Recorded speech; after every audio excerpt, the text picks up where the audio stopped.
안녕하세요. 제가 직접 투자하고 또 정말 깊이 있게 타고드는 종목만 다루는 리치 투게더입니다. 요즘 테슬라 때문에 정말 마음고생 심하시죠? 주가가 정말 예측이 안 되잖아요. 물론 최근 반등으로 수익 보신 분들도 계실 거예요. 혹시 하락장에서 마음 졸이셨다면 정말 고생 많으셨다고 위로의 말씀 드리고 싶고요. 이번 반등으로 수익 내신 분들 계시면 진심으로 축하드립니다. 근데요, 요즘 시장 진짜 헷갈리지 않으세요? 이제 좀 오르려나 싶으면 그냥 순식간에 확 떨어지고, 와, 이젠 정말 끝났나 보다 싶으면 또 언제 그랬냐는 듯이 확 오르잖아요. 이런 예측 불가능한 움직임 속에서 우리 같은 개인 투자자들은 정말 방향 잡기가 너무 어렵습니다. 그래서 오늘 우리가 던져야 할 질문이 바로 이거예요. 지금 우리가 보고 있는 이 정신없는 주가 움직임, 이게 그냥 단기적인 소음일까요? 아니면 어쩌면 테슬라라는 회사의 운명 자체를 바꿔버릴 수 있는 정말 거대한 역사적인 전환점의 바로 그 시작일까요? 오늘 저랑 같이 이 중요한 질문의 답을 한번 찾아가 보시죠. 자, 그래서 오늘은 좀 특별한 방식으로 접근해 볼 거예요. 바로 주민 줌아웃 방식입니다. 먼저 주민에서 나무 하나하나를 보듯 단기적인 주가 차트를 천미경처럼 들여다볼 거고요. 그 다음엔 줌아웃해서 숲 전체를 보듯 테슬라가 그리고 있는 거대한 미래를 망원경으로 살펴볼 겁니다. 그리고 새로운 비즈니스 모델은 뭔지, 또 우리가 꼭 알아야 할 현실적인 리스크는 뭔지 하나도 빼놓지 않고 꼼꼼히 짚어드릴 테니까요. 꼭 끝까지 함께 해주세요. 자, 그럼 먼저 주민부터 시작해 볼까요? 지금 이 순간 전 세계 트레이더들이 어떤 숫자를 보면서 치열하게 싸우고 있는지 그야말로 총성 없는 전쟁터의 상황을 한번 들여다보겠습니다. 이 숫자들을 이해하는 게 바로 단기적인 대응 전략의 첫걸음이거든요. 지금 기술적 분석가들은요, 테슬라를 두고 크게 두 가지 그림을 그리고 있어요. 첫째, 아주 긍정적인 불 시나리오. 황소가 뿔로 받아올리듯 주가가 오르는 거죠. 이건 지금 가격대에서 바닥을 딱 다지고 강력하게 반등하는 그림이에요. 이렇게 되면 1차 목표가는 무려 430달러까지도 보고 있습니다. 반대로 곰이 앞발로 내리치듯 주가가 떨어지는 베어 시나리오도 있어요. 이건 아주 중요한 지지선이 뻥 뚫리면서 추가 하락이 나오는 건데, 이 경우에는 224달러까지도 떨어질 수 있다고 봅니다. 정말 중대한 갈림길에 서 있는 거죠. 그럼 이 갈림길에서 우리가 꼭 기억해야 할 첫 번째 숫자는 뭘까요? 바로 335.93달러입니다. 딱 기억해두세요. 335.93달러. 이걸 기술적으로는 지지선이라고 부르는데 쉽게 말해서 가격 바닥이에요. 건물의 기초처럼 주가가 더는 안 떨어지게 튼튼하게 받쳐주는 마지노선 같은 거죠. 과거에도 신기하게 여러 번 이 가격 근처에서 하락을 멈추고 반등했거든요. 그래서 지금 모두가 이 선을 지켜내는지 숨죽여 보고 있는 겁니다. 여기가 단기 방향을 결정할 정말 핵심 포인트예요. 자, 그리고 이게 바로 위험 신호를 알리는 두 번째 숫자입니다. 332.57달러. 만약에요, 주가가 이 가격 밑으로 떨어져서 특히나 한 주가 끝나고도 회복을 못하고 마감한다? 그럼 이건 방금 말한 그 튼튼한 가격 바닥이 무너졌다는 아주 강력한 신호로 볼 수 있어요. 마치 댐에 작은 균열이 생기기 시작하는 것과 같다고 할까요? 추가 하락의 문이 활짝 열릴 수 있다는 경고등이니까 많은 트레이더들이 이 가격을 손절 라인으로 잡거나 비중을 줄이는 기준으로 삼는 거죠. 자, 그럼 반대로 주가가 이 가격 바닥을 딛고 다시 힘차게 올라간다면요. 그때 우리가 바라볼 목표 지점은 바로 430.56달러입니다. 이 가격은 이제 가격 천장, 즉 저항선이 됐어요. 이게 재밌는 게 예전에는 여기가 바닥, 즉 지지선이었거든요. 근데 한번 무너지고 나니까 이제는 뚫고 올라가야 할 아주 두꺼운 천장이 되어버린 거예요. 만약 주가가 이 천장마저 뚫어낸다? 와, 그럼 이건 진짜 본격적인 상승 추세가 시작됐다는 아주 강력하고 긍정적인 신호로 볼 수 있습니다. 좋습니다. 지금까지 우리는 주민에서 나무 하나하나를 자세히 봤어요. 근데요, 도대체 왜 지금 이 시점에서 이렇게 치열한 싸움이 벌어지고 있는 걸까요? 그 진짜 이유를 알려면 이제 줌아웃해서 숲 전체를 봐야 합니다. 도대체 왜 지금 테슬라를 둘러싼 이 에너지가 이렇게 뜨거운 건지, 왜 어떤 사람들은 지금이 역사상 가장 중요한 시기라고까지 말하는지, 그 거대한 그림을 지금부터 함께 보시죠. 그 이유는요, 바로 무려 8개가 넘는 초대형 호재들이 거의 동시에 터져 나오거나 터지기 직전이기 때문이에요. 너무 많아서 복잡하시죠? 그래서 제가 딱 세 가지로 정리해봤습니다. 첫째, 자율주행 혁명. 둘째, 머스크 생태계의 완성. 그리고 셋째, AI와 로보틱스의 미래. 이 세 가지가 지금 테슬라의 모든 것이라고 할 수 있습니다. 자, 하나씩 제대로 파헤쳐 보겠습니다. 자, 첫 번째 키워드, 자율주행 혁명의 핵심은 바로 이겁니다. 사이버캡. 이게 본격적으로 양산에 들어간다는 거예요. 이건 그냥 컨셉카가 아니에요, 여러분. 아예 처음부터 로보택시, 즉 무인 택시만을 위해서 핸들이나 페달조차 없이 설계된 차량입니다. 이걸 대량으로 찍어낸다는 건 테슬라가 이제 단순히 자동차를 파는 회사가 아니라 이동이라는 서비스를 파는 플랫폼 회사로 완전히 탈바꿈하는 그 역사적인 첫걸음이라는 뜻입니다. 아니 근데 이게 왜 그렇게 대단하냐고요? 왜 게임 체인저라고 부를까요? 핵심은 딱 하나, 바로 비용입니다. 비용. 테슬라의 목표는요, 우리가 지금 타는 우버나 택시 요금보다 무려 90%나 더 저렴한 요금을 만드는 거예요. 90%요? 이게 어떻게 가능하냐면 생각해보세요. 운전기사 월급이 안 나가죠? 전기차라 기름값이 안 들죠? 24시간 365일 쉬지도 않고 일할 수 있죠. 이건 그냥 택시 시장을 바꾸는 수준이 아니에요. 사람들이 그냥 필요할 때 불러 타는 게 훨씬 싸네? 내 차가 왜 필요하지? 라고 생각하게 만드는 교통이란 개념 자체를 바꾸는 혁명이 될 수 있다는 겁니다. 이 사이버캡이라는 똑똑한 몸을 움직이게 할 두뇌가 있어야겠죠. 그게 바로 FSD, 완전 자율주행 소프트웨어입니다. 곧 나올 최신 버전은요, 일론 머스크가 직접 이게 바로 퍼즐의 마지막 한 조각이다 라고 말할 정도로 엄청나게 중요해요. 핵심은 추론 능력이 들어간다는 건데요. 쉽게 설명해 드릴게요.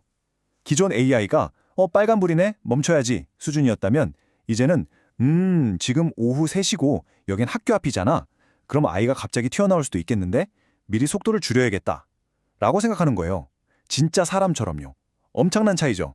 그리고 이 놀라운 FSD가 드디어 거대한 유럽 시장의 문을 활짝 엽니다. 곧 네덜란드에서 첫 공식 승인이 날 걸로 보이는데요. 이게 왜 중요하냐면 유럽연합은 한 나라에서만 승인을 받으면 마치 도미노처럼 나머지 26개 나라로 쫙 퍼져나갈 수 있는 구조거든요. 우리 투자자 관점에서 보면요. 매달 꼬박꼬박 들어오는 FSD 구독료라는 현금 파이프라인이 미국을 넘어서 이제 유럽이라는 거대한 대륙에까지 꽂히는 거예요. 이건 정말 엄청난 사건입니다. 자, 이제 시야를 더 넓혀서 두 번째 키워드, 머스크 생태계로 가볼게요. 아니, 갑자기 웬 스페이스X 로켓이냐, 웬 X, 구 트위터냐 싶으시죠? 이게 다 연결되어 있습니다. 스페이스X의 스타쉽 로켓은요, 우주에 AI 데이터 센터를 띄우는 데 쓰일 수 있고요. 수억 명이 쓰는 X의 결제 시스템은 로보택시 요금을 내는 기본 결제 수단이 될 수 있어요. 그리고 차세대 로드스터는 테슬라와 스페이스X의 기술력이 합쳐지면 어떤 괴물이 나오는지 보여주는 상징이 되는 거죠. 제각각 따로 놀던 퍼즐 조각들이 착착하고 맞춰주면서 하나의 거대한 그림이 완성되는 겁니다. 그리고 마지막 세 번째 키워드, AI와 로보틱스의 미래를 보여줄 결정타입니다. 바로 휴머노이드 로봇 옵티머스 3세대 공개죠. 개발자들이 이걸 뭐라고 부르는지 아세요? 슈퍼히어로 수트를 입은 인간이래요. 그만큼 더 가볍고 더 정교해지고 진짜 사람 손처럼 복잡한 작업도 해낼 수 있게 됐다는 거죠. 근데 진짜 중요한 건 이게 아니에요. 이게 연구실에 있는 전시품이 아니라 이제 공장에서 수만 대씩 찍어낼 수 있는 생산용 버전이라는 겁니다. 이건 인류의 노동이라는 개념 자체를 바꿔버릴 수도 있는 어마어마한 잠재력을 가진 거죠. 생각해보세요. 이렇게 많은 자율주행차와 로봇들을 계속해서 더 똑똑하게 만들려면 엄청난 두뇌가 필요하겠죠. 바로 그 역할을 할 테슬라의 차세대 슈퍼컴퓨터 코텍스2가 본격적으로 가동에 들어갑니다. FSD와 옵티머스를 쉬지 않고 훈련시킬 수 있는 어마어마한 힘을 갖게 되는 거예요. 새로운 로봇과 자동차를 만들어내는 동시에 그걸 학습시킬 두뇌까지 딱 맞춰서 준비하는 것. 모든 계획이 정말 톱니바퀴처럼 딱딱 맞물려 돌아가고 있는 거죠. 자, 지금까지 정말 정신없이 엄청난 기술들에 대해 이야기했는데요. 그럼 이 모든 것들이 이게 테슬라가 돈 버는 방식을 어떻게 근본적으로 바꾸는 걸까요? 아마 오늘 내용 중에서 여기가 가장 중요할지도 모릅니다. 왜냐면 바로 이 부분이 테슬라라는 회사의 가치 자체를 완전히 다시 써야 할 수도 있는 이유거든요. 지금까지의 테슬라는요, 자동차 한 대 팔고 FSD 소프트웨어 한 번 팔면 그걸로 끝. 딱 일회성 판매 모델이었어요.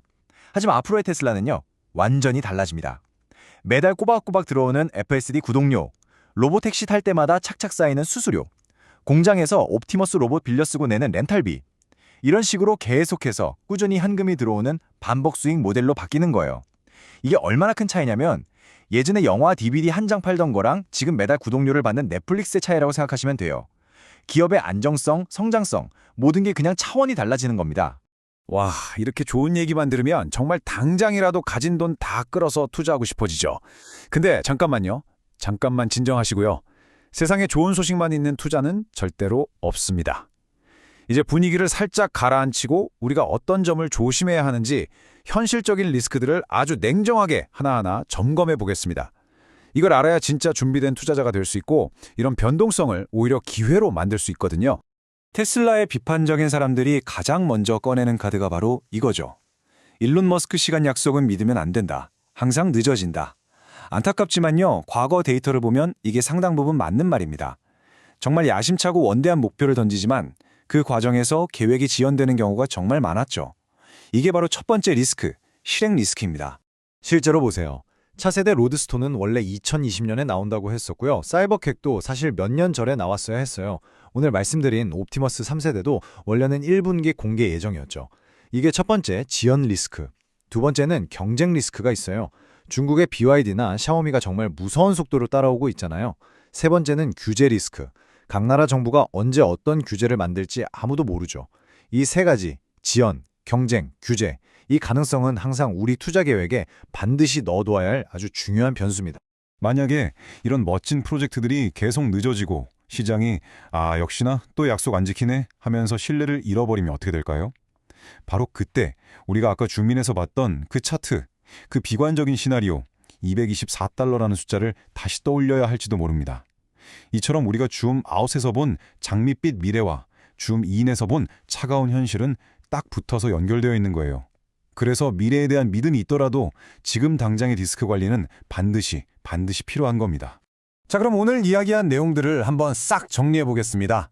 단기적인 차트의 혼란, 즉 줌인과 장기적인 거대한 이야기, 줌아웃을 하나로 묶어서 그래서 우리 투자자들은 앞으로 도대체 뭘 봐야 하는지 그 핵심을 딱 짚어드릴게요. 핵심은 이겁니다. 지금 시장은 테슬라를 도대체 어떤 회사로 봐야 하는지 그 가치를 놓고 엄청나게 고민하고 있다는 거예요. 단기 차트가 이렇게 흔들리는 건 와, 저 비전 진짜 대단하긴 한데 정말 될까? 하는 시장의 의심이 그대로 나타나는 거고요. 자, 그럼 우리는 어떻게 해야 할까요? 이건 여러분의 투자 스타일에 따라 달라져요. 만약 여러분이 테슬라의 미래를 믿는 장기 투자자다 하시면 단기 주가에 일희일비하지 마시고 오늘 제가 말씀드린 그 8가지 이벤트들이 정말 약속대로 착착 진행되는지만 확인하시면 됩니다.